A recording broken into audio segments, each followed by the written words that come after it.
मध्यरातमा जोरपाटीमा डरलाग्दो gang fight हो दर्शकबिन। यो घटना हो हिजो मिति 2082 साल 12 महिना 4 गतेको घटना हो। मध्यरातमा डरलाग्दो ग्याङ फाइट भयो र प्रहरीहरूले अहिले 4 जनालाई पक्राउ गरेर अनुसन्धान गरिरहेको छ। त्यो भिडियोको दृश्य मैले तपाईहरुलाई जस्ताको तस्तै यहाँ देखाइरहेको छु। यो एकदमै डरलाग्दो ग्याङ फाइट थियो।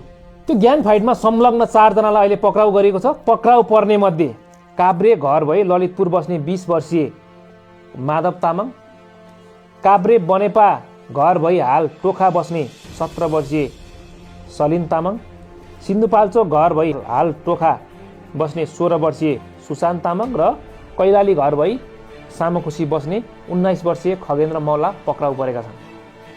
यो घटना कसरी भएको थियो, के इस्युमा भएको थियो, कसले घटाएको थियो, यो सम्पूर्ण कुराहरू केही समय पछाडि प्रहरीले अनुसन्धानबाट खुलाउने नै छ।